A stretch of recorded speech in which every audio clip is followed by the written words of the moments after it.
오늘은 마태복음 18장이죠? 네, 넘어갔습니다. 마태복음 18장, 챕터 18. 오늘의 이 말씀의 총주제, 88장의 총주제는 천국의 주인공으로 사는 비결입니다. 천국의 주인공으로 사는 비결. 주님은 임박한 죽음을 앞두고 남겨질 제자들의 주의를 환기시키려고 말씀을 바꾸시는데, 제자의 길이 있잖아요. 제자의 길이 원래는 제자에게 말씀하시는 첫 번째 이야기는 산상수훈입니다. 산상수훈을 우리가 이루어지게 되면, 여러분 안에 산상수훈이 이루어지게 되면 제자가 이루어져요. 그렇게 깊은 말씀이에요, 거기가. 그리고 제자들이 또 예수님이 죽으심에 대한 준비를 할 시간이 필요하잖아요. 그러가기 위해서 이제 예수님 말씀을 가르쳐 주는데, 그들을 마음을 이제 재무장시키는 거죠. 또 섬기는 삶이나 기도하는 삶이나 그리고 사랑의 삶은 우리로 제자의 삶을 살게 하는 그 길을 걷게 하고 더 나아가서 천국을 여는 삶이 된다. 그런 거죠. 우리의 삶 자체가 어떤 열매가 맺어져야 하잖아요. 끝이 가면, 시간이 가면 어떤 길을 걸었을 때 어떤 점에 도착을 해야 맞지요. 우리 인생이 시간을 투자해서 인생을 살아가고 있는데 어떤 그 지점에 영적으로 도달해야 할 때가 돼서 시간이 됐는데 도착 못하면 안 가고 있는 거잖아요. 그죠? 그러니까 삶이라고 하는 것은 열매가 나와야 되는 거예요. 기도의 삶을 했으면 기도의 열매가 있어야 되고, 회개했으면 회개에 합당한 열매가 있어야 되고, 믿음이 있으면 믿음의 열매가 되고, 화평을 심었으면 화평의 열매를 맺어야 되고, 분명히 열매가 있어야 돼요. 시간이 흐르면 심은 것이 열매가 나버려요. 제자들도 그 삶을 살아가면서 그러한 제자들의 삶이 어디에 이르게 해야 될까? 예수님의 목적은 제자의 삶은 천국에 이르는 삶이 되게 하는 거예요. 시간이 지나면서. 그러니까 거기들에게 필요한 말씀을 줘야만 되죠. 새롭게 마음을 출발하도록 해줘야 되겠죠. 새로운 무장을 시키죠. 영적인 새로운 무장을 시켜주는 거예요. 그래서 예수님이 돌아가시고 부활하셔도 그들은 흔들리지 않도록 말씀해 주시는, 사실은 말씀의 능력은 얼마나 강력하냐 그러면, 여러분이 이제 말씀을 보지만 말씀의 능력은 여러분이 세상에 있는 어떤 권세도 다 이길 수 있는 능력을 가지고 있습니다.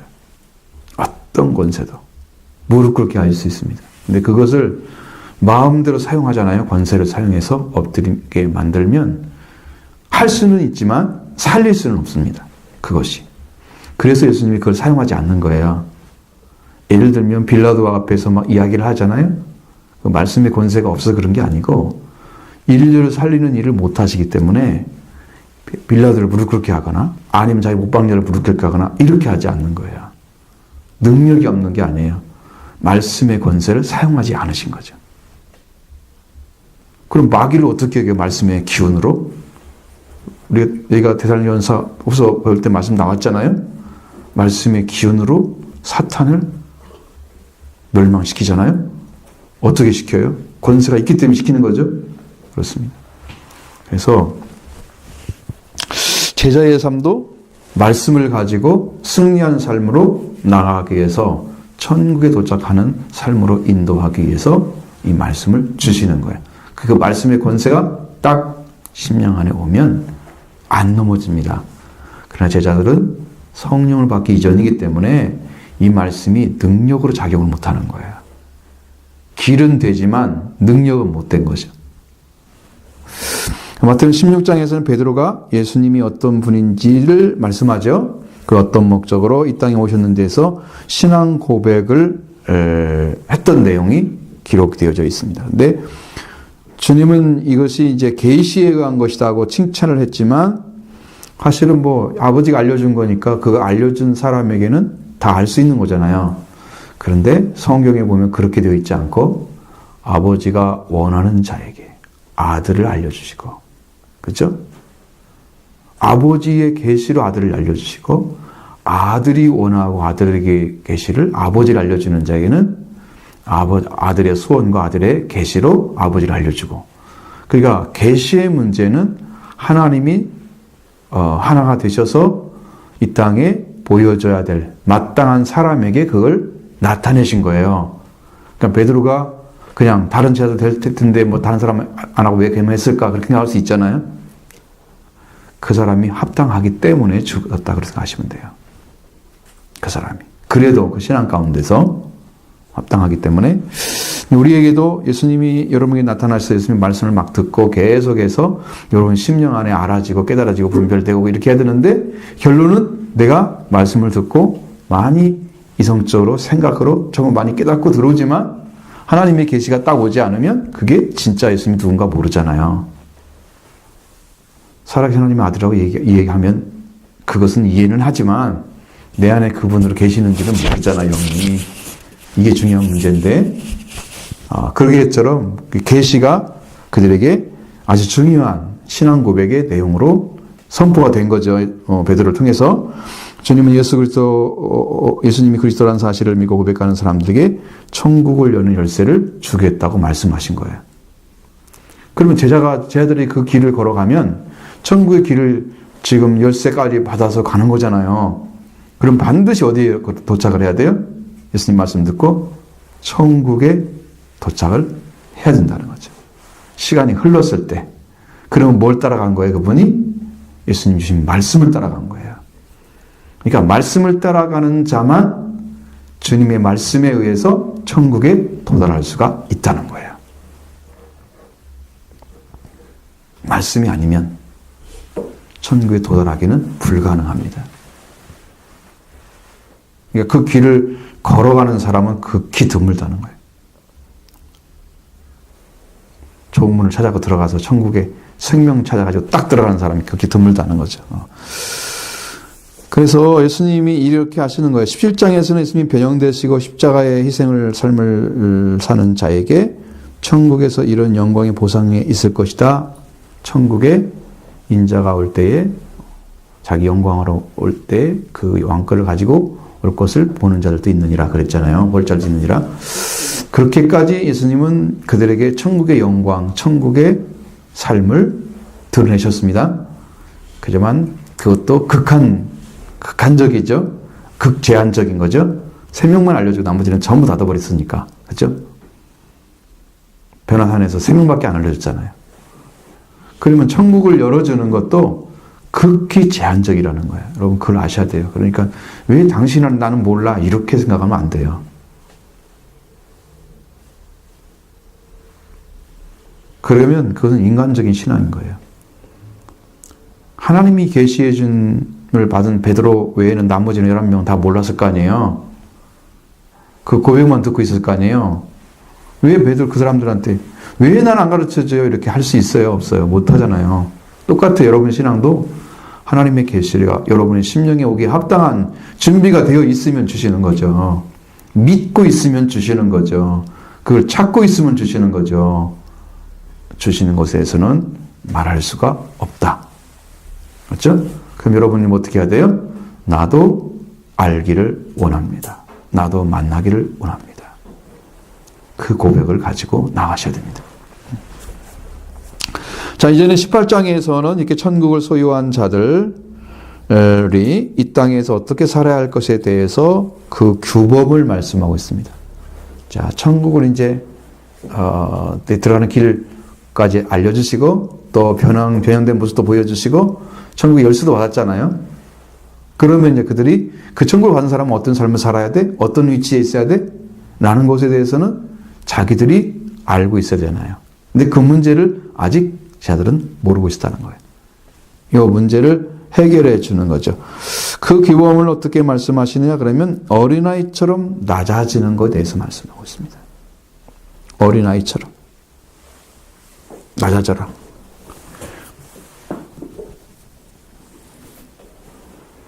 그리고 또 기도를 통해서 천국을 열어라 라는 말씀도 안에 들어 있습니다.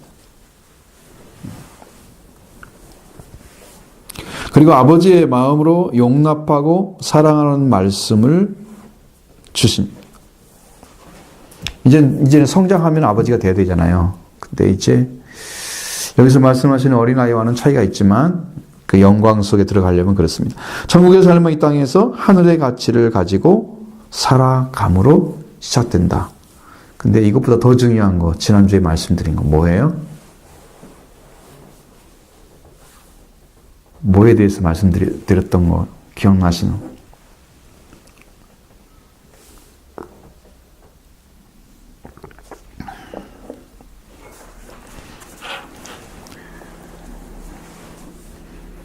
예수님이 말씀 중에서 믿음에 대한 이야기를 했을 때 겨자씨에 대한 이야기를 했습니다. 겨자씨는 어떤 존재라고 말씀드렸습니까?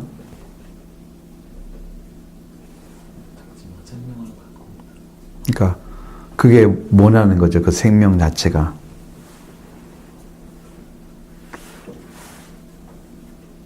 겨자씨 믿음이라는 것이 씨 중에는 가장 작은 거죠. 그런데 그 안에 뭐가 들어있어요? 그리스도의 생명이 들어있는 그 씨앗이 떨어진 사람들, 그게 겨자씨의 믿음을 가진 자다 이 말이죠. 그 믿음만 있어도 된다고 그랬잖아요. 그죠? 산을 옮길 수 있다고 그랬죠. 그 믿음이 그렇게 소중하다는 거예요. 그 믿음이. 그래서 천국의 가치를 가지고 살아간다. 여러분 가치를 발견했다고 하면 무엇이 변화되어야 가치를 발견한 사람은 삶을 살 수 있어요? 살고 있는 거예요?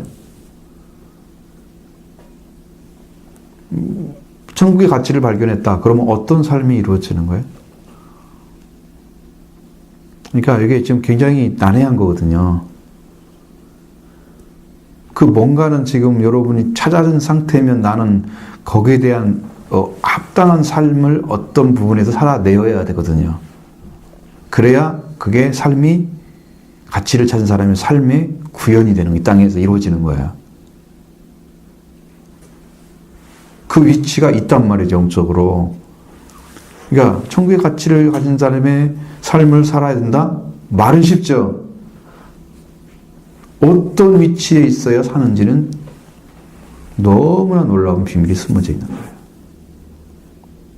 자, 그렇게 나중에 여러분들 그 사실을 알게 되면 그 다음에 이제 그것을 통해서 일하는 모습을 찾아내야 되겠죠? 해야 됩니다. 자, 큰 1번 보겠습니다. 아이처럼 자기를 낮추라. 아이처럼 자기를 낮추라. 마태복음 18장 1절로 14절. 작은 1번입니다. 작은 1번. 자기를 낮추는 사람이 천국에서 큰 자니라. 마태복음 18장 1절로 4절.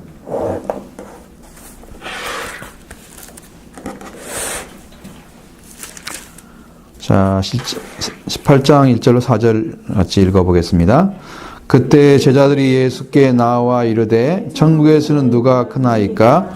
예수께서 한 어린아이를 불러 그들 가운데 세우시고 이르시되 진실로 너에게 이르나니 너희가 돌이켜 어린아이들과 같이 되지 아니하면 결단코 천국에 들어가지 못하리라. 그러므로 누구든지 어린아이와 같이 자기를 낮추는 사람이 천국에서 큰 자니라. 아멘. 이 말씀을 보시면 이제 내용을 대략 알 수 있겠죠.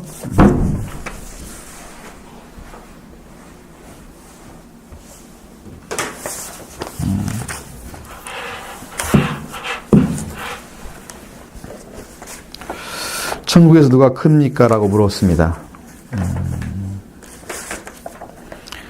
그 제자들이 예수님께서에게 이런 질문을 한 동기는 뭘까요? 선한 목적이 아닙니다. 선한 것이 아닙니다. 12 제자는 암암리에 그들 사이에 커져갔던 경쟁심 아니면 시기심, 그것이 계속 보여지지 않게 쌓이고 있었던 거죠. 그런데 그 우열의 논쟁을 버리다가 결국은 이런 질문이 던져진 거죠.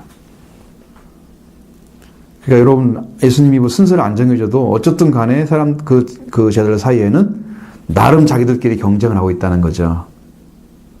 또 누가 더 이렇게 사랑받으면, 또 칭찬받으면, 누가 잘했다고 하면 그 사람에 대해서 선생님 더 사랑하나 봐? 이런 거 있잖아요. 있겠죠?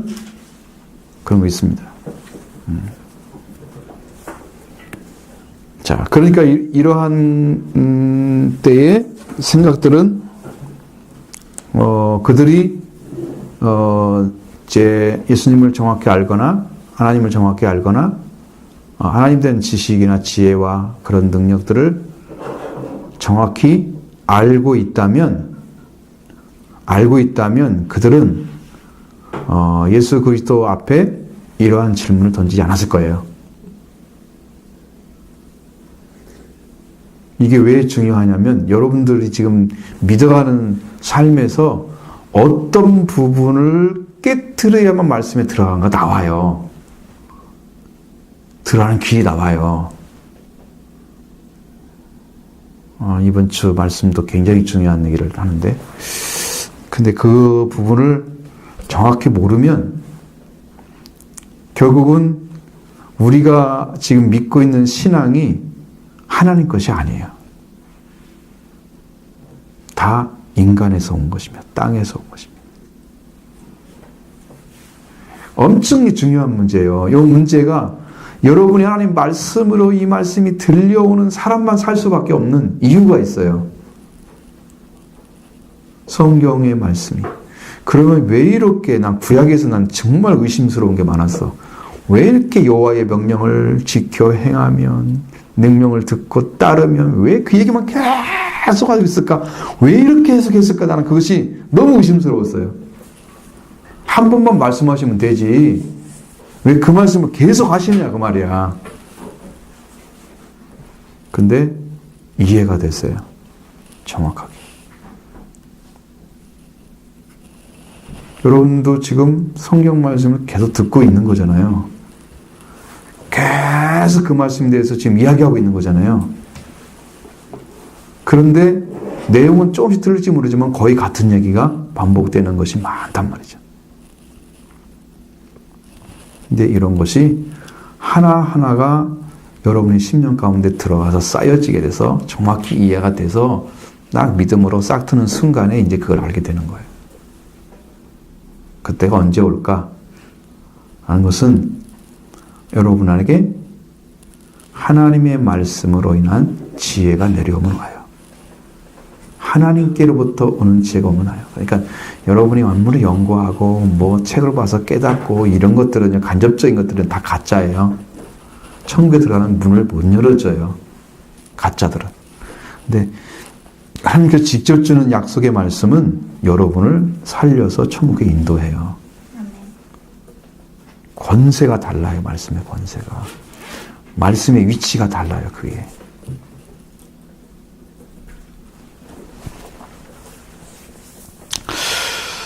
자, 그러니까 여기서 예수님이 이제 그런 이상한 질문을 던졌을 때 예수님은 책망하는 어조로 어린아이를 딱 세우잖아요. 그리고 이 어린아이와 같이 낮추는 자가 되어야 한다. 그래서 어린아이를 불러 세우고 이르시되 너희가 돌이켜 어린아이들과 같이 되지 아니하면 결단코 천국에 들어가지 못하리라. 자, 여러분 어린아이와 같은 자리가 어떤 자리일까요?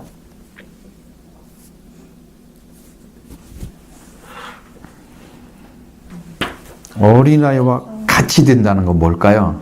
순수해서 주는 것을 고지고대로 믿고 받는. 그것도 한 가지 방법이에요.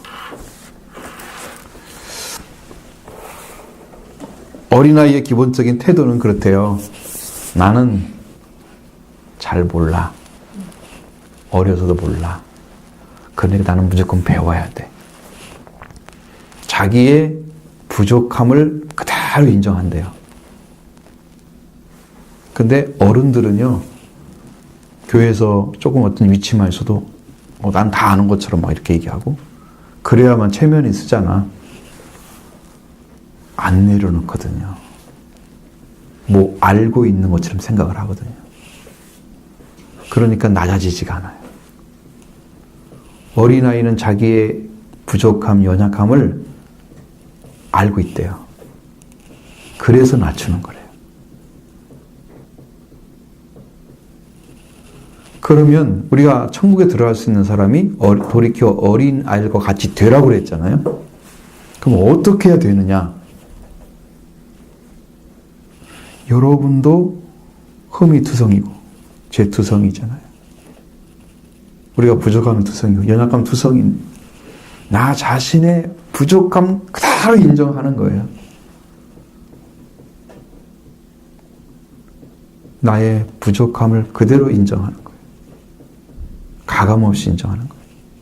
하나님, 나는 이런 자입니다. 그래서 하나님, 당신이 필요합니다. 인정하는 거죠. 그 사람만 천국에 들어갈 수 있다는 거예요. 열어지기 때문에.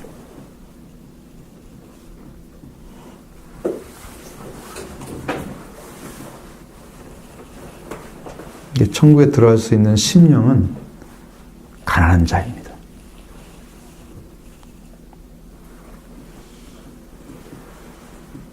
아무것도 가지지 않았습니다, 우리는. 이 땅에서 여러분이 하늘 나라에 가지고 갈 수 있는 그 조건, 어떤 것도 가지고 갈 수 있는 것이 없습니다. 이 땅에서는 존재하지 않습니다. 단 한 가지는 하나님의 말씀은 가지고 갑니다. 말씀이 여러분한테 이루어지면 그걸 가지고 올라갑니다. 말씀을 받은 자는 신이 되잖아요. 신이 되면 신은 죽지 않는 생명을 받은 자거든요. 말씀이 완성된 사람이 천국에 올라갑니다. 성령으로 올라가는 거죠. 말씀이 성령이기 때문에. 그래서 승천이 가능한 거죠. 예수님이 이뤘기 때문에. 근데 우리들도 이제 공중훈련체 하려면 올라가야 하잖아요. 그때 이 말씀이 이루어진 사람만 올라가는 거예요.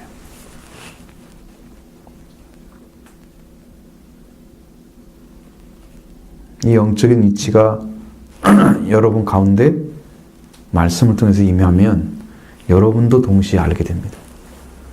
그리고 확신이 되죠. 스스로가 그 확신을 가지게 되면 내 같은 사람을 하나님께 살려주셨구나. 나 같은 사람, 부족한 나를 살려주셨구나.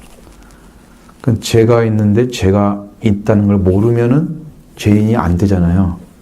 그러니까 예수님이 필요하지 않겠죠? 죄인인데 죄인은 알잖아요.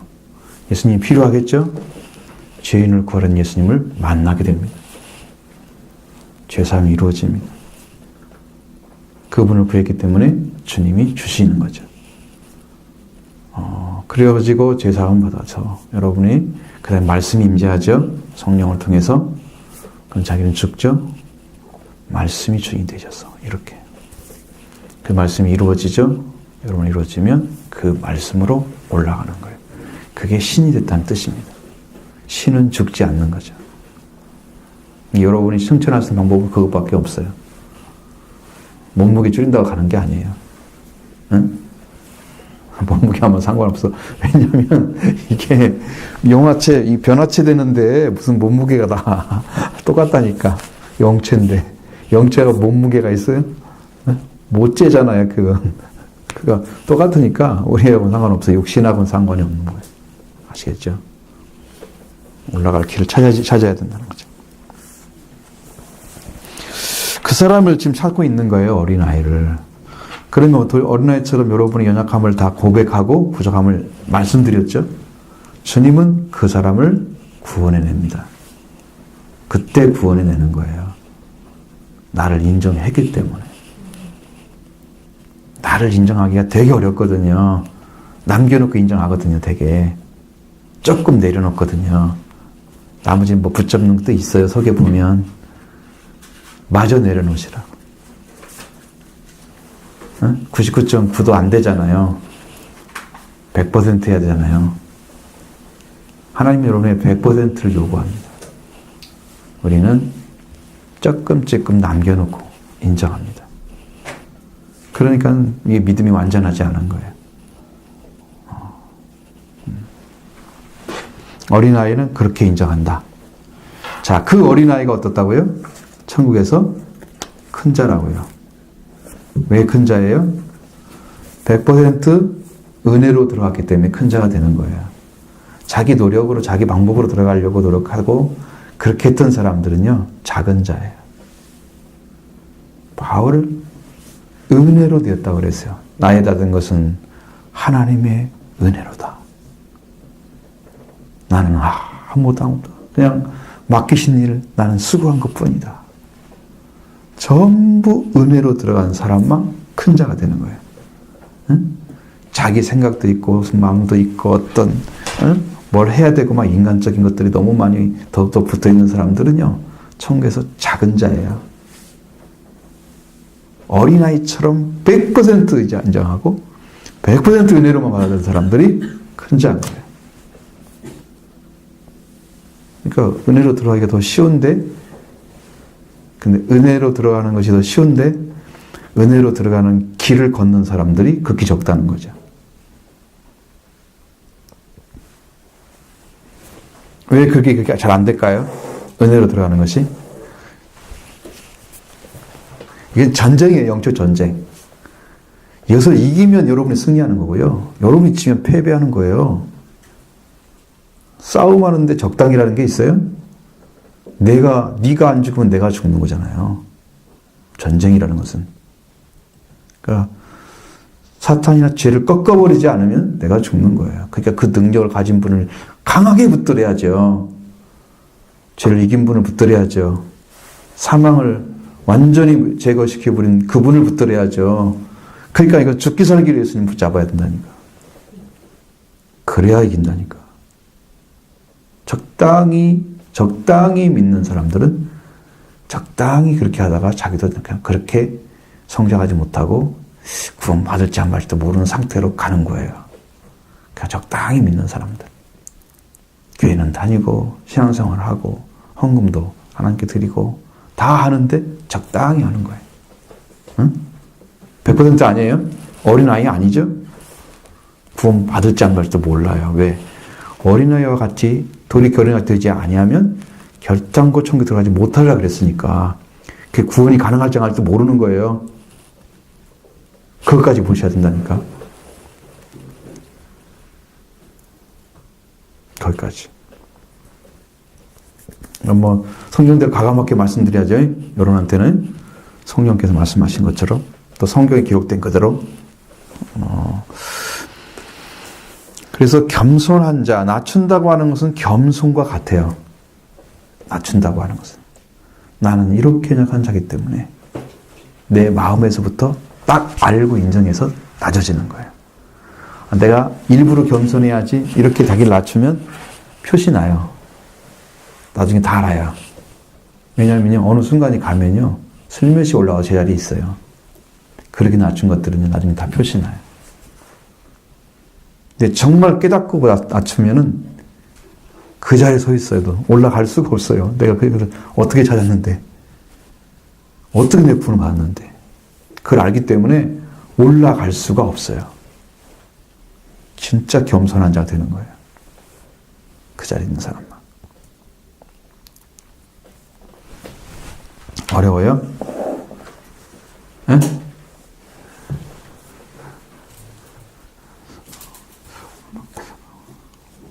힘들면 빨리 질문해요. 이럴 때 나는 이게 무슨 말인지 조금 이해가 안 된다. 그래야 팍팍팍 진도를 안 빼고 이야기를 계속 이걸 결정을 해야지. 들을 때는 알겠는데 나가면 모르겠다. 그런 사람 빨리 얘기해봐요.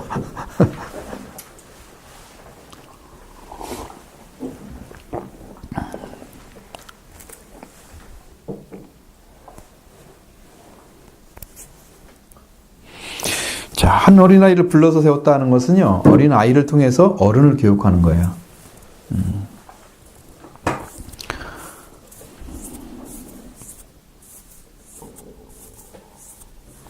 어린아이들을 통해서 어른들을 교육하는 거예요. 자, 그것이 이제 예수님의 교육 방식이에요. 예수님의 교육 방식. 이해를 못하니까 그걸 이해하게 하기 위해서 이렇게 보여주는 거예요. 실제 대답을.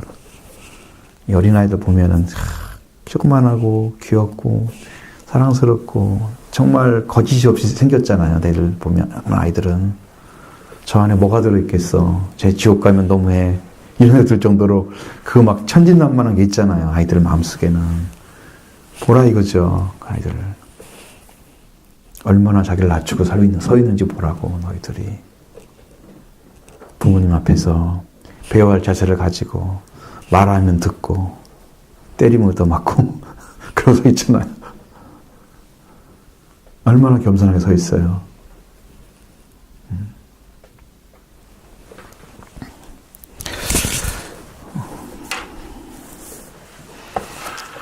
예수님 이전의 시대는 어린아이나 여자들은요, 재산의 목록도 안 들어갔대요. 재산으로 삼으면. 그래서 성경 숫자를 또 셀 때마다 남자만 몇 명이더라. 어린아이와 여자는 제외하고 남자만 몇 명이더라. 그러니까 예수님이 오셔갖고 그걸 해방시켜 놓은 거예요. 그 문제. 그래서 여자와 어린아이들은 사람을 대접을 못 받았습니다. 근데 천국에서는 그렇지 않다는 거죠. 자, 18장 3절에 진실로 너희에게 이르노니 너희가 돌이켜 어린아이과 같이 되지 아니하면 결단코 천국에 들어가지 못하리라. 어린아이의 특성이 뭐냐? 자기를 낮추는데 잘난 체하고 어디 가든 자기 드러내는 것은 어린아이의 특성이 아닙니다. 어린아이. 낮추는 그이가 천국의 주인이다. 그랬어요. 여기서 어린아이를 천진하며 순조하며 믿음의 이상형으로 보는 것이 아니고 겸손의 이상형으로 보는 거다 그거예요. 어린아이 어떤 성품이 있으니까 뭐 그렇다 그것은 아니고요. 예수님이 뭘 얘기하려고 어린이들이 왔을 때 자기의 연약함을 부족함을 알기 때문에 겸손한 자리에 낮추는 자리에 서 있다 이거예요. 딱 그거 보여주려고 하는 거예요.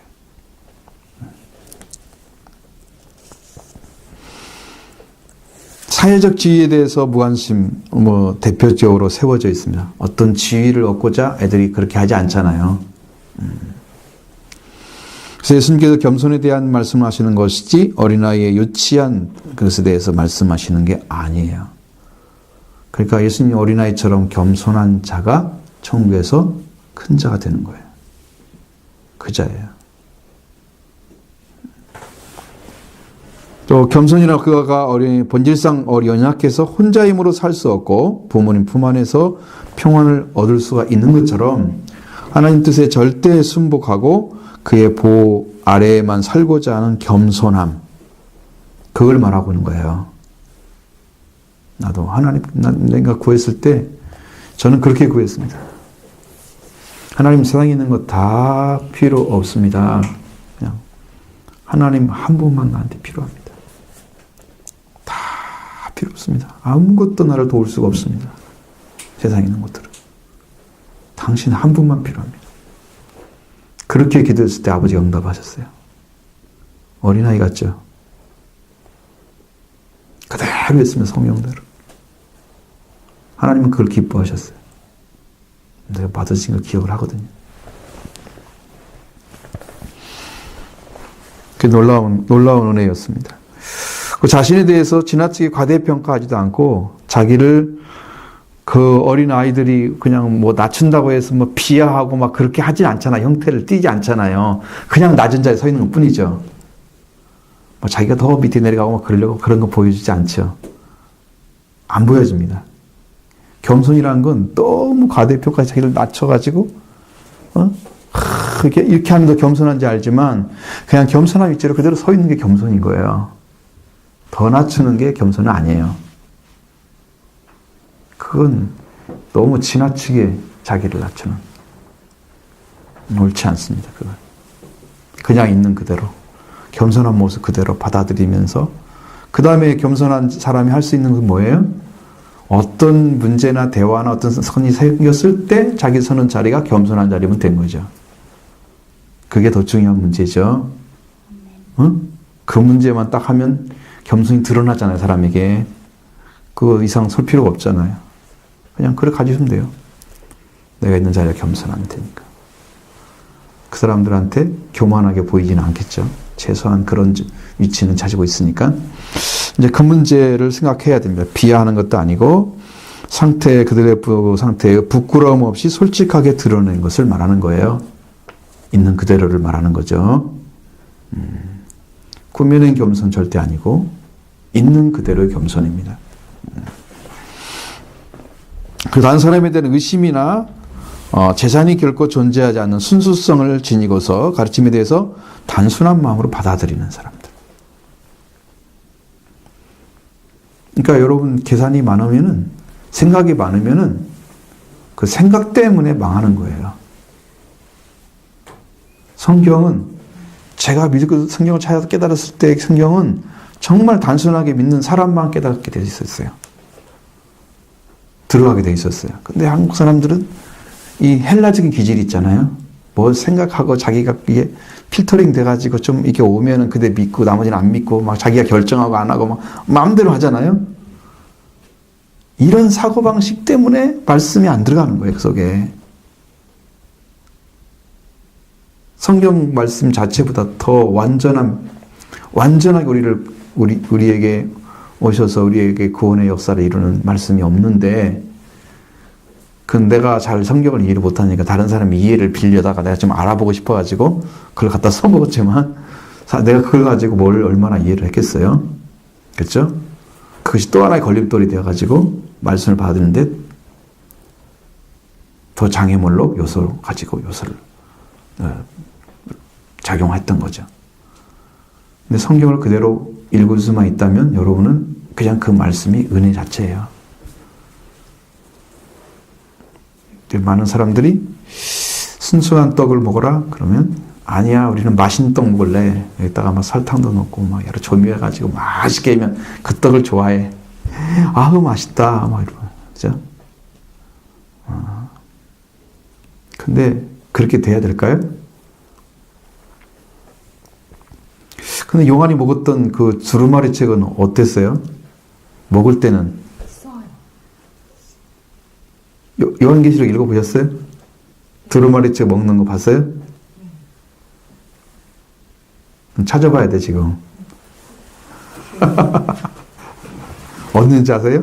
입에서는 담배 꺼내서 쓰라고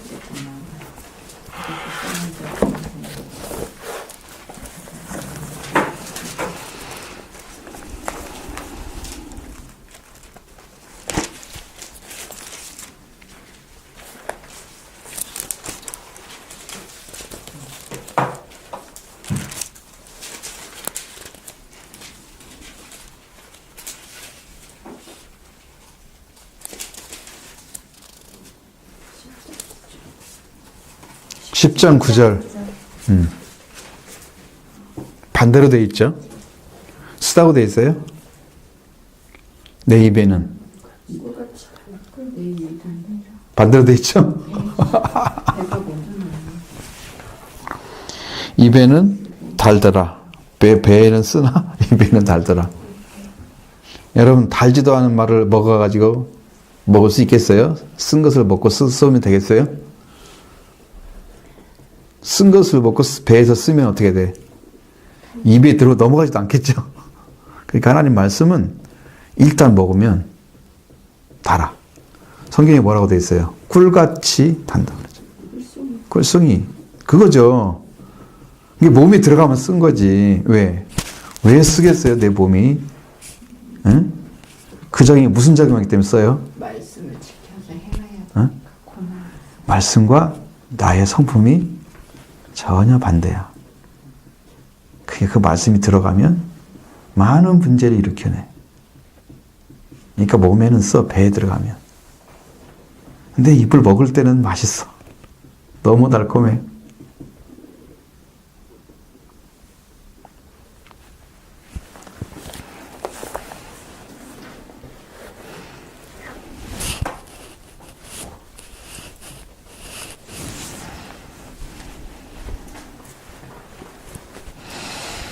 거기까지 이해되셨죠? 그렇습니다. 자.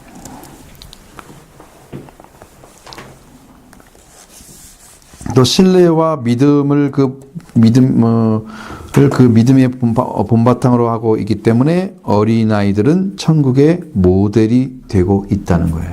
뭐에 대한 신뢰일까요? 부모에 대한 신뢰. 우리가 하나님을 찾았잖아요. 아들이잖아요. 자녀잖아요. 그러면 아버지에 대한 신뢰. 그 신뢰가 어린아이 같아야 된다는 거예요. 어린아이는 부모 없이는 살 수가 없어요. 특별히 엄마 없이는 살 수가 없어요. 이 땅에서 엄마 역할을 하는 것이 교회잖아요. 그죠? 신부 역할도 하고 아내 역할도 하고 엄마 역할을 하죠. 그러니까 하나님께서 그 일을 시킨 거죠. 교회를 통해서. 그러니까 교회가 없이는 살 수가 없어. 그 교회를 주인으로 계신 분이 머리이신 분이 그리스도잖아요. 예수 그리스도의 명령을 따라서 살아가는 자들이 교회인 거죠. 그래서 하늘에 속한 구원을 이미 입고 살아가고 있는 거예요. 교회는. 영적 구원이 이루어진 상태에 있는 사람들이 교회인 거예요. 그것이 필요하기 때문에 그렇게 신뢰가 필요한 거죠. 그렇게 되기 위해서. 그렇게 부모가 필요해야 되는 거죠. 우리 나이 먹은 사람들은 부모가 되어 있잖아 이미. 그러니까 우리는 부모가 필요가 많이는 없어요. 근데 이제 우리 자녀들은 또 부모가 필요하겠죠. 거꾸로. 반대가 되겠죠. 그 자녀가 또 자라면 나중에 또 부모가 되면 그렇게 되겠죠. 대신에 그 어린아이 시절을 다 배워온 지난 기억은 다 있잖아요. 내 부모를 어떻게 대했던가. 나는 부모에게 어떤 존재였지? 근데 거기서 천진무구한 그 어린아이의 속성을 그대로 살려주면서 나를 키워주면 그런 부모라면 이 어린아이는 자라서 부모에 대한 기억이 뚜렷하게 내 부모는 나를 너무 존중하고 사랑해 주신 분이었어 라고 기억하겠죠. 그러나 그런 심령으로 키울 수 있는 여력이 있었어요? 너무 아프게 다니라고 어린아이 돌볼 시간도 없었을지도 몰라. 응? 그럴 수도 있어요. 그러니까 뭐 매일 아니라고 바빠서 어쩌고저쩌고 뭐 그럼 누구 만나야 되고 뭐 와야 되고 뭐 이러니까 그냥 그것 때문에 어린아이들의 그 속성을 못 지켜주잖아요. 그럼 어린아이들은 그런 부모에 대한 어떤 따뜻함을 가지고 있지는 않아요. 기억 속에. 엄청 사랑하는 어떤 부분들이 있을 수 있어요. 왜냐하면 그렇게 바빠도 와가지고 정말 사랑을 막 내보여주는 거야. 잘 지냈어? 어떻게 했어? 무슨 일 있었어? 같이 막 이야기하고. 그래서 그 아이가 알고 있는 것들을 내가 거의 다 알고 그 마음 다 이해하고 우리 엄마 아빠 너무 좋아. 내가 의지하고 싶어. 막 이렇게 되잖아요. 그렇게 키워졌으면 어린아이들이 지금 컸을 때 그 부모에 대한 기억이 너무 좋죠. 나를 너무 잘 알고 지혜하는 부모예요. 그러니까 내가 100% 맡기게 되는 거예요. 나를. 자, 하나님도 우리 하나님을 알아볼 때 하나님은 우리를 그렇게 해주기를 원하세요. 지금. 근데 여러분이 어린 양을 안 부리는 거야. 어른처럼 노는 거지 지금. 하나님 뭐가 필요해요? 아니고 막 맘대로 하다가 나중에 필요하면 하나님 이거 좀 주세요. 다 했는데 안 됐어요. 이러고 그런 거지. 맨 끝에 하나님 필요해. 나머지는 자기가 다 해보고. 그 어른의 속성이잖아. 어른의 속성. 이 사람은 큰 사람이 아니야. 천국에서. 작은 사람이지. 어린 아이처럼 하나님 나라를 받들어야 되거든요. 하나님 뜻을 받들고 그렇게 신뢰를 해야 된단 말이에요. 이 속성까지 포함을 하는 거예요. 그게 어린아이 같은 천국에서 큰 자, 자기를 낮추는 사람이 천국에서 큰 자다. 여기까지 들어간 거예요. 여기까지. 자, 그 다음에 두 번째, 소자를 실족하게 한 자의 화. 작은 2번입니다. 작은 2번. 소자를 실족하게 한 자의 화. 마태복음 18장 5절로 9절.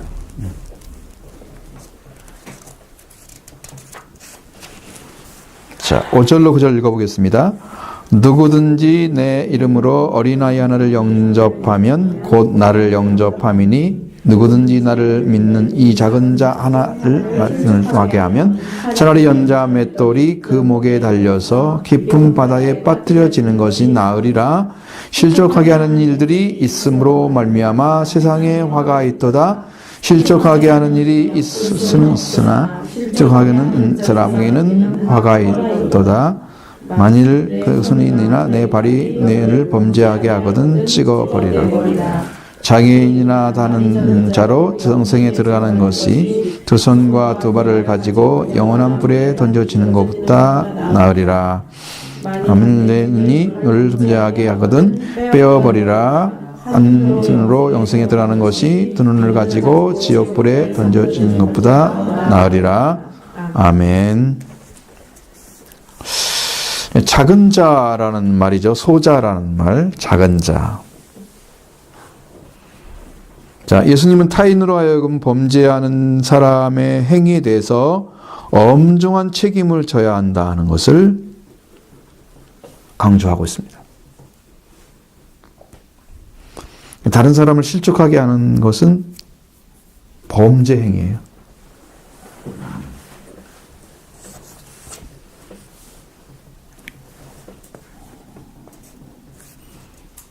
그러니까 7절의 말씀에서 실족하는 일들이 있으므로 말미암아 세상에 화가 있다 그랬고요. 실족하게 하는 일이 없을 수는 없으나 예수님도 인정했죠? 왜 그러냐면 사람의 불안정성 때문에 그런 거예요. 잘하다가도 어느 순간에 기분 나빠가지고 무슨 다른 말수도 할 수, 실수도 할 수 있고 그 애가 팍 비틀어졌어.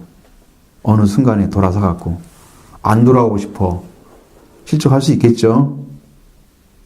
조그만 실수를 가지고도 가능해요. 그게 그 아이는. 그러니까 이제 그게 믿는 자였는데 불구하고 그랬다 어떻게 된다 그 말이죠. 여기는 믿는 자 중에라고 말씀하고 있어요.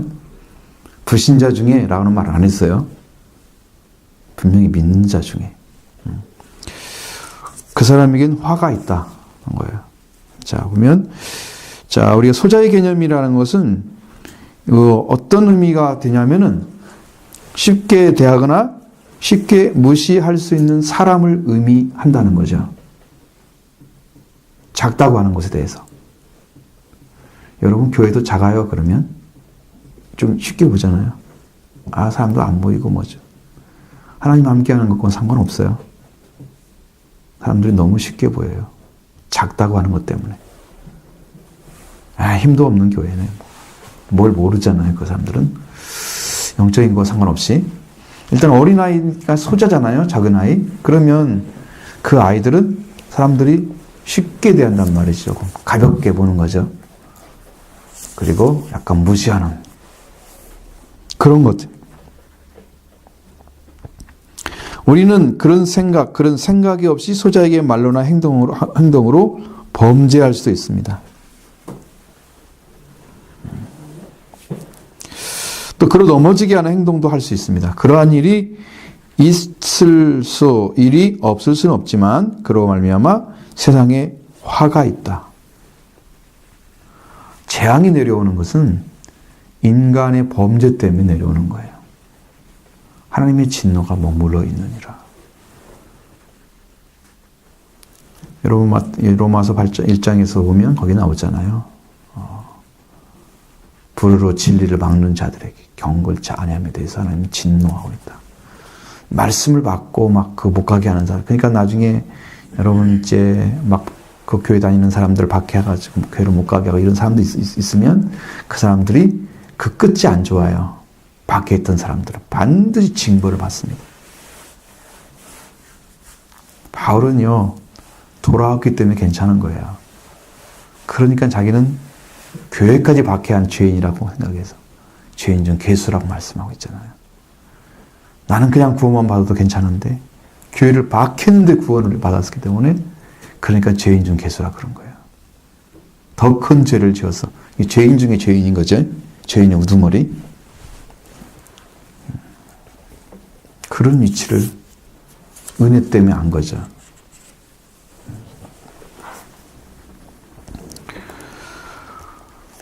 자, 그러니까 이 세상에 화가 있게 되고 실족하게 하는 일로 인해서 실족하게 하는 그 사람에겐 화가 있다.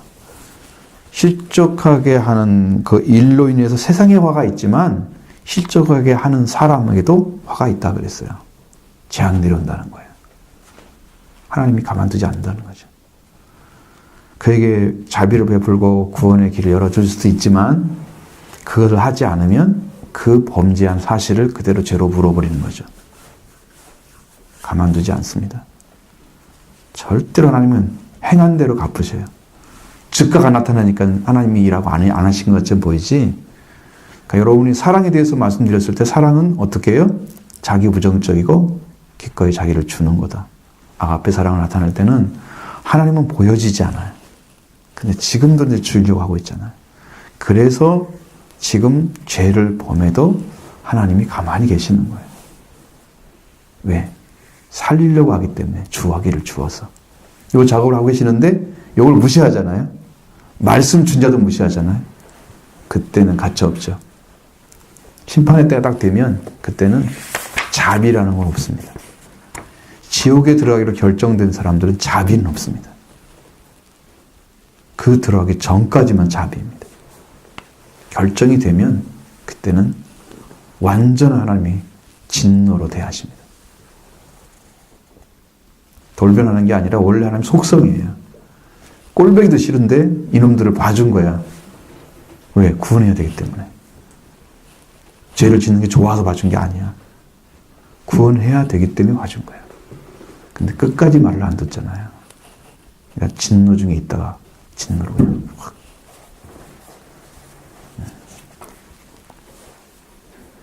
주님의 마음과 조금 다르죠. 아버지는 더 강하세요. 심판의 관습을 보면은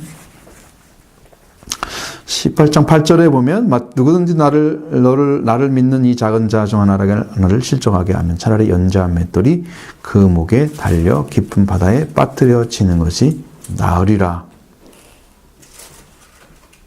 연자 맷돌은 어떤 거예요? 연자는 또 옛날에 소가 이렇게 끌고 가는 말 같은 거, 소 같은 거, 짐승이 그런 거 있어요. 사람은 절대 움직일 수가 없는 정도의 크기. 그걸 목에 딱 걸었다? 뭐 줄로 맸겠죠. 바다에 빠지면 절대 못 올라온다는 뜻이죠. 네가 그냥 죽어. 네가 바다 빠져 죽어라 이 말이야. 다른 사람 실족하게 하면. 그게 나을 거야 넌. 네가 얼마나 큰 죄 범인지 알아. 하나님 지금 지옥에 들어가라는 말씀은 안 하셨어요. 예수님이. 그래도.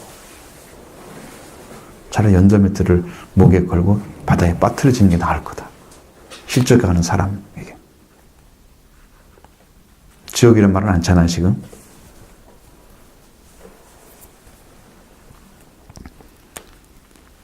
그래서 이제 세상에서 미약하게 보이는 사람들 있죠. 그런 사람일지라도 하나님의 백성은 하나님이 개별적으로 지키시고 그 관심을 두고 보호하시는 절대적인 가치를 가진 존재이다. 절대적인 가치를 가진 존재이다. 그래서 한 생명이, 성경에 말하는 한 생명이 얼마나 중요하냐면 나와 그 사람을 못 바꿀 수가 없어요. 나도 구원해야 돼요. 그 사람도 구원해야 돼요. 내가 은혜를 입었다고 하면 더더욱 그 사람을 구원해야 돼요. 나는 구원받고 너는 버림받고 이걸 원하지 않아요. 그러니까 어린아이 하나라도 번져지는 거죠. 이 실족을 시켜서 넘어뜨려가지고 그가 하나님을 떠나게 알지 못하는 자리에 떠게 되면 그 일을 행한 사람도 역시나 동일한 범죄자인 거죠. 그를 죽게 한 범죄자가 되는 거예요. 그 생명과 내 생명이 똑같다는 거죠. 구원받은 사람, 안 받은 사람. 완전한 사람도 더더욱 그 사람을 구원해야 되는 거예요. 믿음의 사람은. 너는 어리니까, 모르니까. 그렇게 버리지 않습니다. 나는.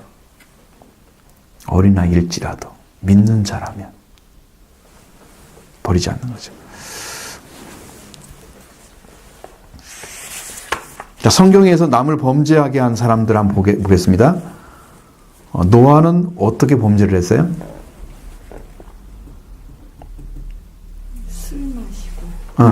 어떻게 했어요?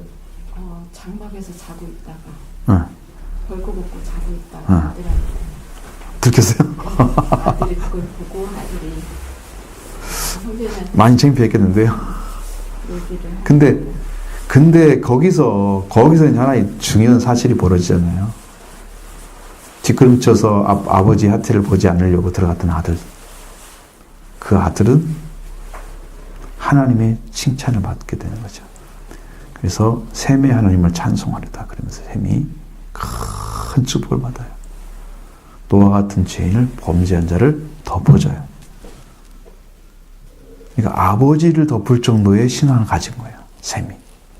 아버지의 범죄를. 그래서 만약에 여러분들 다윗이 범죄했어. 그러면 나단이 막 혼내잖아요. 하나님 말씀 받아가지고. 회개하지 않았으면 어떻게 됐을 것 같아요?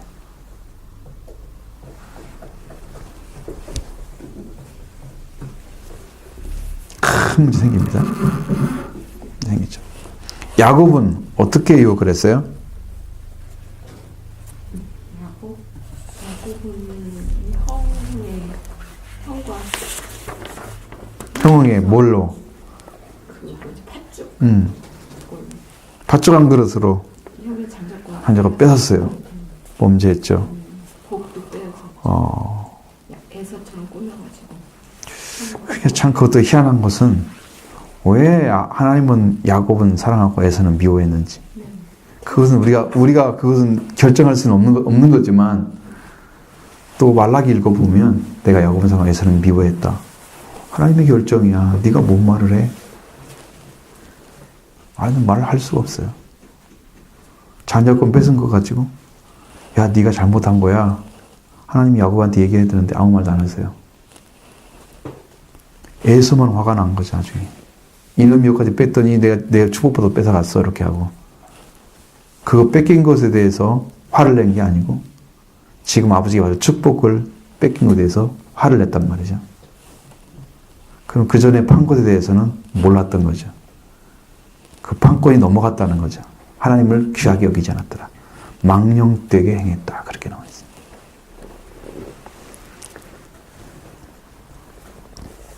하갈은 어땠어요? 하갈 이스마엘이 없는 하갈. 하갈도 그 주인한테 순종하지 않고 그렇죠. 아이를 못 가졌을 때 박해했습니다. 박해했습니다. 주인을 무시하고 그것도 하나의 범죄 행위예요.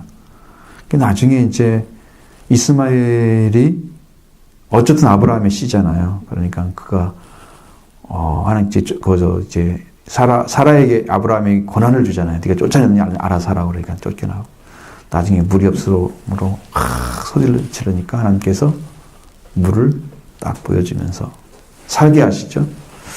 결국은 아브라함의 씨앗이지만 이스라엘과 이삭이 태어났던 이삭과는 항상 전쟁이 있는 이스마엘 족속이 이제 그 아이인 거예요. 범죄가 되는 사람들은 뭔가 문제가 있어요. 근데 그걸 어떻게 해석해서 해결해 나가느냐 아주 중요한 문제. 그 문제를 자 한나를 격동하게 한 사람이 분인나예요. 뭐 때문에 격동했죠? 한나가 아이를 못 낳으니까 그 분인나는 아이 못 낳는다고 그렇죠. 번뇌를 주죠. 고통을 주죠. 네. 하나님이 주실 씨를 낳아야 될 사람들은 쉽게 낳는 사람이 없어요. 아이를. 세례 요한도 그렇게 쉽지 않았죠.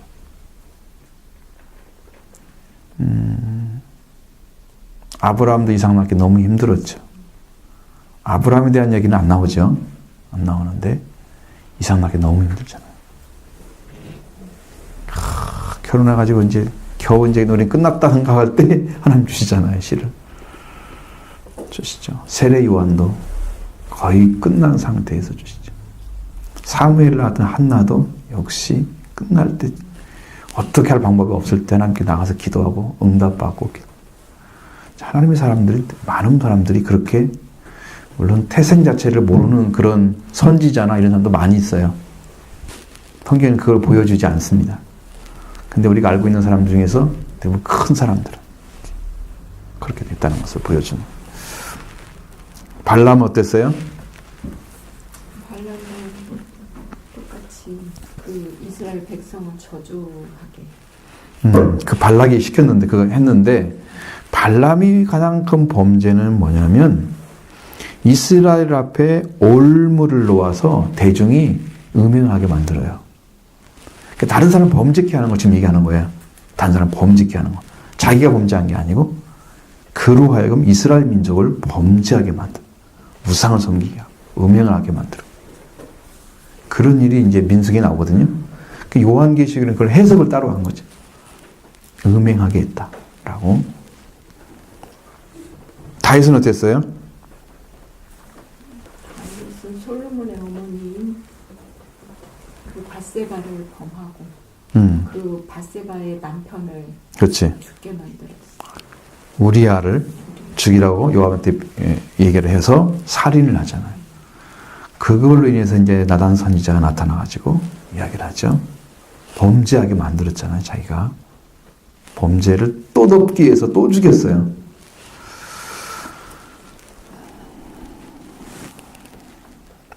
이세벨은? 이세벨은 우상숭배를. 그렇죠. 최고의 우상숭배입니다. 아셀, 아세라, 신, 발신. 최고의 범죄, 이스라엘 민족을 타락시킨 최고의 범죄자 역할을 해서 아합을 범죄하게 만나요. 그러니까 부인을 잘못 만나면 남자들이 그렇게 될 수도 있어요. 반대로 남자를 잘못 만나서 그렇게 될 수도 있겠죠. 그러니까 서로가 좋은 관계가 만들어져야 돼요. 자, 베드로는 어땠어요? 마지막 예수님 부인하죠. 그냥 부인하는 거 말고 또 한 가지 아주 중요한 것이 베드로가 어떻게 했어요? 선동을 했죠. 나도 이제 예수님 이제 떠나서 그냥 예수님 보내다 물고 잡으러 간다. 그러니까 자기를 선동했죠. 가게 만들어요. 예수님은 그걸 완전히 떠난 걸로 보지 않으십니다. 네가 나를 사랑하느냐고 묻고 계시는 거 보면 만약에 떠났다고 하면 너는 회개해라고 말씀하셨겠죠. 그런데 나를 사랑하느냐 다른 사람보다 더. 주님 내가 다른 사람보다 사랑하는 주께서 아시나이다. 고백을 하니까 살아난 거죠. 여러분 말씀드렸어요. 아가포로 부르니까 필레오로 대답했다고 말씀드렸죠. 세 번째는 예수님이 필레오로 부르니까 필레오 대답했습니다. 결국은 뭐냐면 인간적인 우정의 관계가 깨진 거고 신뢰의 관계, 아가페 관계는 깨지지 않은 거예요. 하나님 사랑하는 마음이 있는데 예수님을 내가 죽는 데까지 가문까지 간다고 했고 그거 가지도 못하고 그냥 범죄해가지고 그것이 마음에 걸려가지고 예수님하고 인간적 관계가 깨진 거야. 신앙은 안 깨졌단 말이야. 그러니까 회복을 시킨 거야. 더 사랑하냐 물어본 거지. 근데 아파오로 말하지 않고 필레오에 대한 얘기를 이렇게 더 나는 무정적인 것을 깨진 거지. 당신 사랑합니다. 아가포로 물어봤으면 아가포로 대답했으면 얼마나 좋겠어요? 그건 아니라고. 그건 깨진 게 아니라고. 결국은 이제 아닌 걸로 판명해서 예수님이 바꾼 거예요. 베드로가 또 한 가지 외식 행동을 합니다. 갈라디아서 1장에서 보면 유대인 같이 먹다가 바울 일행이 오니까 살짝 피했잖아요. 아주 그걸 가지고요 성경을 쭉 씁니다. 그 쭉 보면 끝에 가서 거기까지 나와요. 아주 굉장히 많이 썼습니다. 그 하나 내용을 가지고 읽어보면 동일하게 나옵니다. 그것이. 나중에 여러분 그걸 못 보면 그 내용이 아니구나라고 생각할지도 몰라요. 근데 그 얘기예요, 나중에. 나중에 이제 순회 때 한번 그 갈라디아서를 한번 봐야 될 생각이 있는데.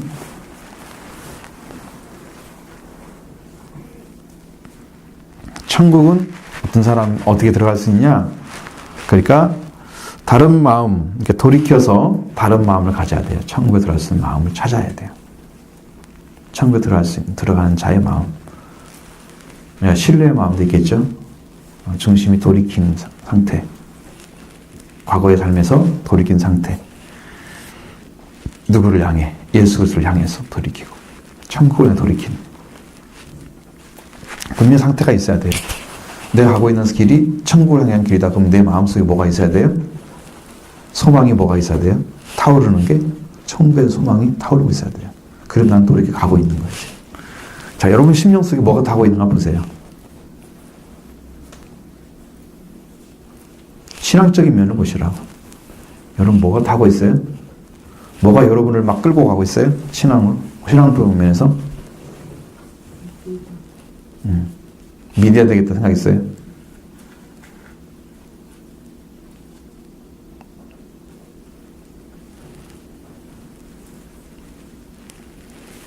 자기 고백이에요, 지금. 자기 고백을 하셔야 돼요. 뭐가 타고 있어? 주의 말씀 앞으로 나아와야 한다는 그런 마음이 계속 있어? 계속 타오르고 있어? 좋아. 좋은 거야. 한번 얘기해 보세요.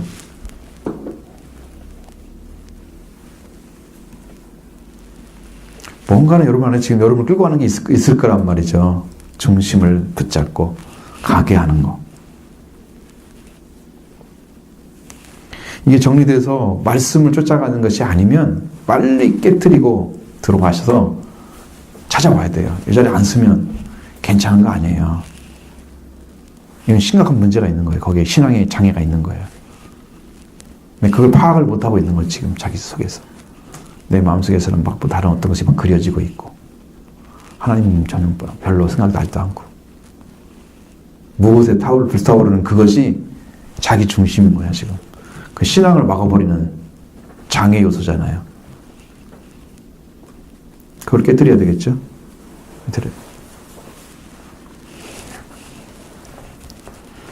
그러면 예수님을 믿고 나서 영적인 변화가 왔어요. 자, 그러면 우리가 예수님 믿고 난 다음에 영적인 변화가 온 사람들은 범죄를 안 할까요? 그럼 어떻게 해야 돼요? 습관에 항상 젖어서 사는 것들이 남아있으니까. 그렇죠. 그것을 해결하고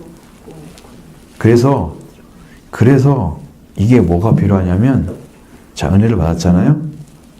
계속해서 영적인 새로운 말씀들이 내려와야만 내 심령이 변화를 입어요.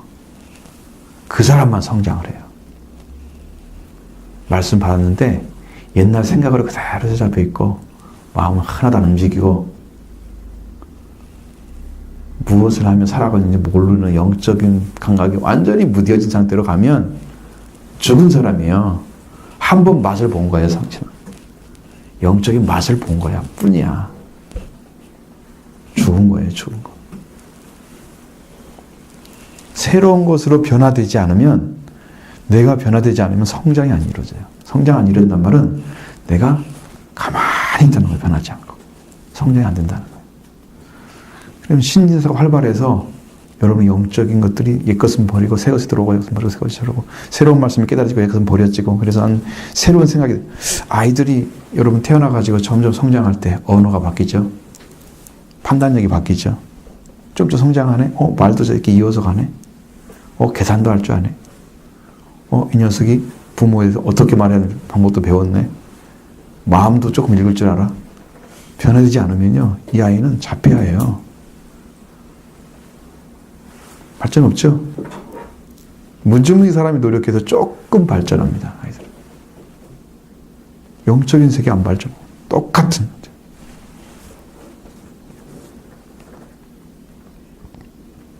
하나님 것이 계속 내려와야 성장합니다. 은혜를 받는 역할이 계속 이루어져야 됩니다. 개선 일들이. 그건 뭘로 받아내겠어요? 여러분이 받아낼 수 있는 방법, 은혜 받을 수 있는 방법. 당연히 말씀과 기도입니다. 그것을 통해서 여러분 계속해서 나가지 않고 말씀의 진전도 별로 없고 기도도 별로 않고 그러면 영적으로 그냥 피폐된 상태예요. 밥도 못 먹은 사람도 있잖아요. 피죽 먹은 사람도 있지. 영적으로 힘은 다 없고 희망도 없고 말씀에 대한 비전도 없고 은혜도 없는 것 같고 나는 신앙도 다 비뚤어지고 말라비 들 나무처럼 이러고 가는 거야. 왜? 하나님 걸 받으면 되는데 소나기처럼 내려올 텐데 말씀이. 늦은 비처럼 막 내려올 텐데 말씀이.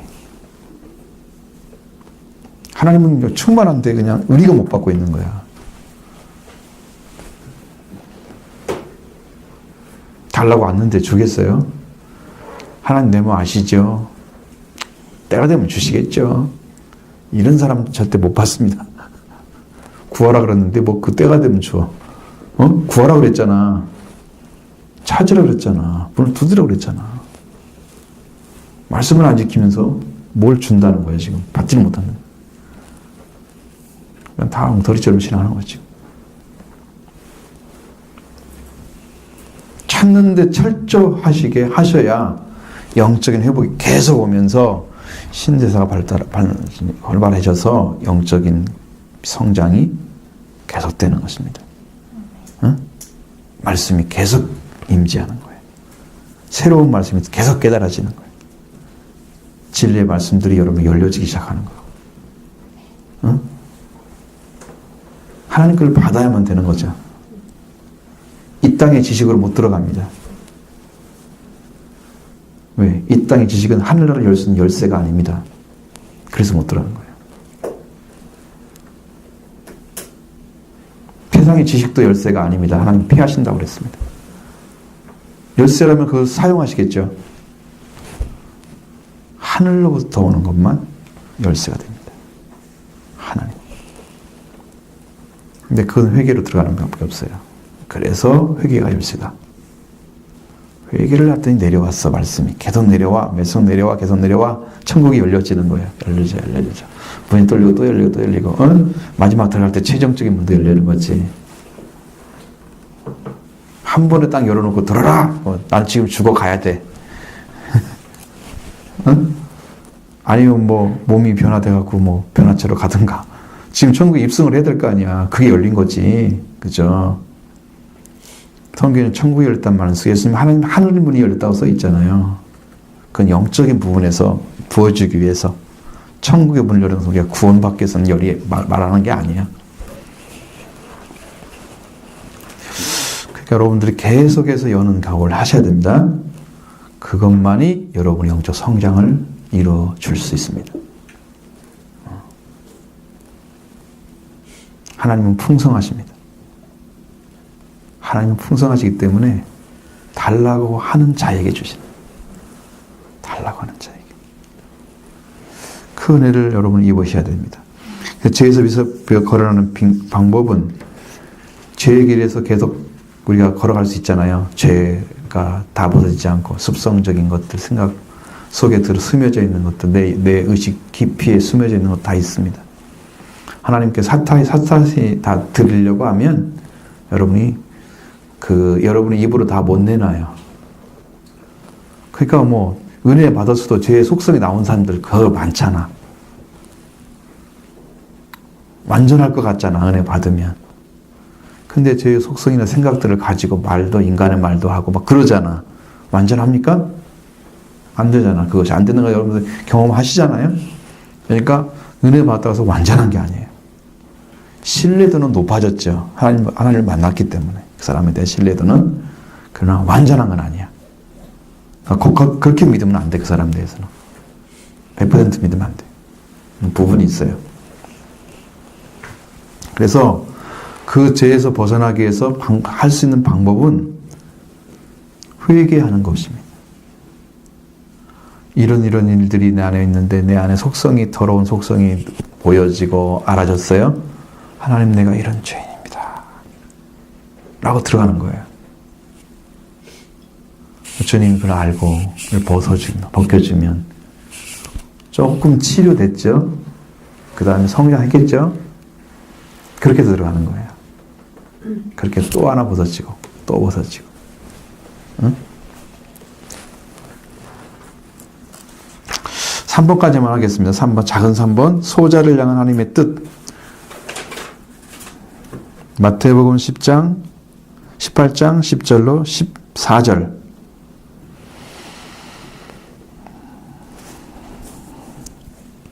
자, 자, 10절부터 14절 같이 읽겠습니다. 삼가 이 작은 자 중 하나도 없이 여기지 말라. 너희에게 말하노니 그들의 천사들이 하늘에 계신데 아버지의 얼굴을 항상 배옵느니라. 너희 생각은 어떠하냐? 만일 어떤 사람이 양 100마리가 있는데 그 중에 하나가 잃었으면 그 99마리를 산에 두고 가서 잃은 양을 찾지 않겠느냐? 진실로 너희에게 이르나니 만일 찾으면 길을 잃지 아니한 다른 만물보다 이것을 더 기뻐하리라. 이와 같이 작은 자 하나도 있는 것이 하늘에 계신 내 아버지의 뜻이 아니니라. 아멘. 11절에는 여기서 인자가 온 것은 잃은 자를 구원하려 함이니라가 있음. 응? 잃은 자를 구원하는 게 있대요. 잃은 자, 인자. 예수님 오신 것은. 자, 그들의 천사들이 하늘에 계신데 아버지 얼굴을 항상 배웁는다고 했죠. 그들에게도 뭐가 있다는 거예요? 수호천사가 있다는 거죠. 여러분 어린아이라고 없고 어른만 있는 게 아니에요. 여러분도 천사가 다 있어요. 언젠가 한번 보여주지도 몰라 하나님께서. 여러분 천사가 따라다니면서 다 적고 있다는 거. 여러분의 생각, 행동 빠짐없이 적어놨습니다. 지금 빡빡하게 따라다니고 있습니다. 어린 아이도 따라다니고 있고 혼자 다니지 않았죠. 항상 배웠는데요. 너희 천사들이. 성경은 사실입니다. 그래서 제가 언젠가는 그 어떤 분의 얘기를 말씀드렸죠. 기도를 해서 전신갑주를 다 얻게 되면 천사가 우리를 위해서 수행할 수 있는 능력이 충분해집니다. 그래서 마귀를 이기는데 도움을 주는데요. 만약에 천사를 도우러 보내는데요. 우리가 갖춰주지 못하잖아요. 6개 중에서 전신갑주를 다 갖추지 못하면 천사가 마귀에게 포로처럼 잡혀서 산답니다. 그래서 우리를 못 돕는다는 거죠. 그냥 능력이 없는 거죠. 무능해진다는 얘기죠. 지금 천사들이 항상 아버지 본다고 하잖아요. 여러분 오늘 뭐 했어요? 누구는 오늘 뭐 했어요? 하고 지금 가서 얘기했을 거예요. 지금 오늘치도 항상 아버지 얼굴을 배우게 되니까.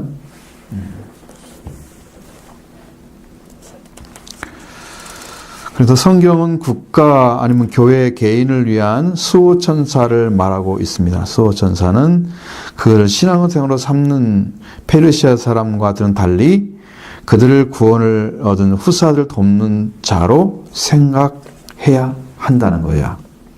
히브리서 1장 14절에 뭐라고 되어 있어요? 천사들은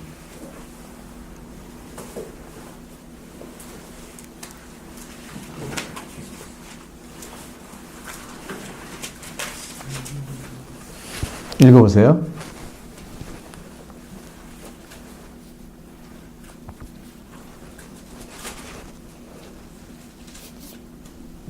음.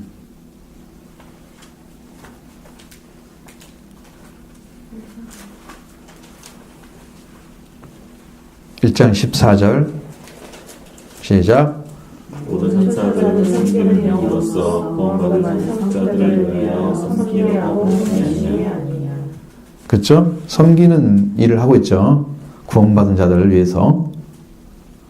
우리가 천사를 숭배하면 안 되는 거예요. 우리를 도와러 왔는데 우리가 그를 뭐예요? 신이라고 섬기면 돼요. 그래서 골로새서는 천사 숭배에 대한 얘기가 나옵니다. 페르시아 사람들은 숭배를 했다는 거죠. 천사를. 잘못된 신앙이죠.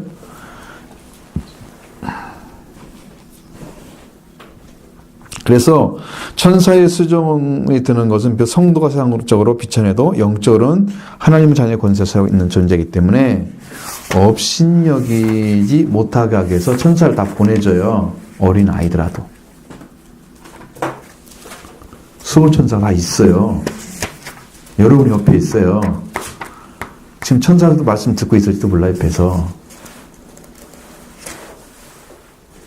응? 자, 그 마가복음 9장 42절 48절 말씀에도 기록이 되어 있는데 누구든지 나를 믿는 이 소자 중 하나라도 질적하게 하면 차라리 연도맷돌이 그 목에 매여 바다에 던져지는 게 나으리라. 그러니까 미천한 영혼이라도 이렇게 미천한 신자라도 작은 자라고 했잖아요. 날 믿는 작은 자 중, 신자 믿는 작은 자들 중에 하나라도. 그러니까 영혼의 가치가 얼마나 귀한 것인가를 그대로 말씀해 주셨어요. 가치가 똑같다는 거예요. 응? 큰 어른들이나 아니면 큰 교회 목사님이나 똑같다는 거예요. 어린 애기나. 믿는 자면 가치가 똑같다는 거예요. 그들은 항상 아버지가 보호하시고 그 다음에 천사들이 전심으로 그들을 시중하라고 보낸 자들이에요. 그 일을 하고 있다는 거죠. 이렇게 작은 소리라도 만일 소자라도 만일 찾으면 길을 잃지 아니한 9마리보다 더 기뻐한다. 그러니까 여러분 그 한 생명을 구원하는 것이 엄청나게 하늘의 기쁨이에요. 기쁨이 되니까 여러분 아주 형편없는 사람이라도 데리고 오시면 돼요.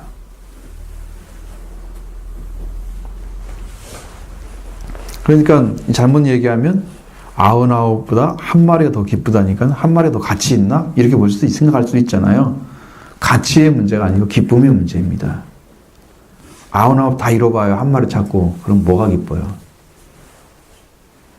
99배가 더 슬프지. 그거보다. 그죠? 한 마리 찾았는데? 그거 아니잖아요? 지금 잃어버린 양 한 마리 찾은 게 더 기쁘다. 그런 얘기 99마리 있는 것보다. 그건 다 찾은 사람들인데, 이 사람들은 의인 99인데. 그죠? 여러분, 한 생명이 그렇게 기쁜, 잃어버린 걸 찾는 게 그렇게 큰 기쁨이다. 이 얘기를 하고 있는 거예요.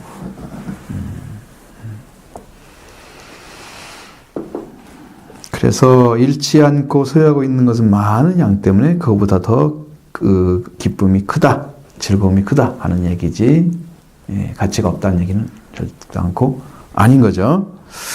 그래, 소자를 향한 하나님의 뜻이 뭘까? 무엇이라고 생각하십니까? 뭐라고 말씀하고 있습니까?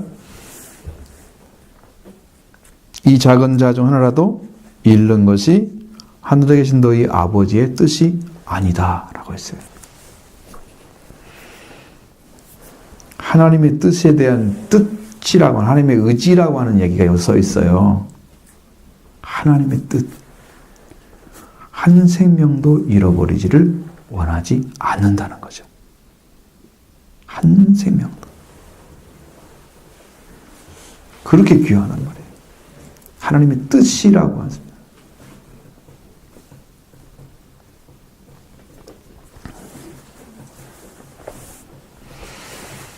자, 모든 사람을 잃어버리지 않는 게 아버지 뜻이다. 이렇게 말할 수 있겠잖아요.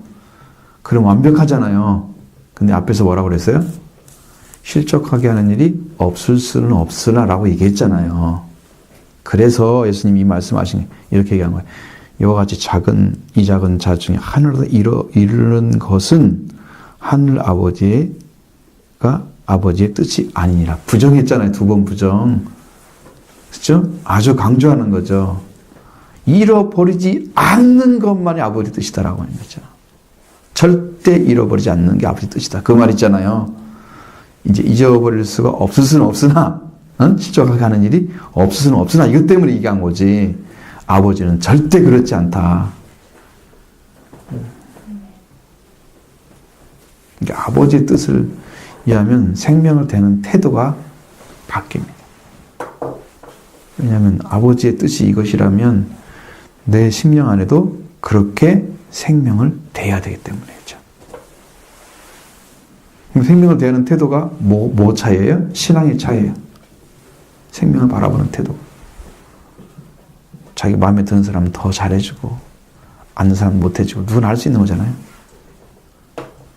죄인이 자기 무난하면 뭐 더 하는 게 더 있어. 그러니까 잘 모르는 사람도 무난하면 지금 그 인사를 더 한 거잖아. 이게 똑같아.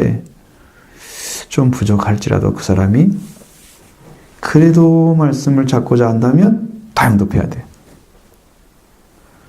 말씀을 전했을 때 딱 일어서 가지고 나는 믿겠습니다. 그런 사람 형편없는 사람이었어. 눈에. 그래도 영접해야 돼. 예수님 사도로 임명한 세운 그런 바울 같은 사람도 빌립보 감옥에 갇히는 원인이 뭐예요? 귀신 들린 자가 자꾸 내가 예수도 하고 바울도 한다고 하면서 막 얘기하니까 그게 싫어가지고 바울을 탁 고쳤잖아. 귀신 들린 여자. 그러니까 악령을 쫓아낸 거죠. 그것 때문에 그게 맞았잖아, 동네 사람들한테. 귀신 들린 뭐 여자가 뭐가 중요하다고. 생생한 사람 수없이 많은데, 응? 살 사람 훨씬 많은데, 그 여자를 왜 용령해가지고, 쫓아내가지고 얻어맞냐고. 그렇게 큰 박으로. 거기 가보니까 거기에 간수가 구원받을 가정이 있었다는 거지. 하나님의 섭리가 너무 무섭잖아요. 놀랍잖아요. 어떤 사람을 구원하려고 거기를 쳤는데 여기가 있었다. 구원할 사람이 저기 있었던 거야, 사실은. 그러니까 그 하나님의 섭리를 정확히 이해하면 그것이 아니구나. 알 수 있겠죠. 반대편에 있다는 걸 알 수 있죠. 나머지는 다음 주에 하겠습니다.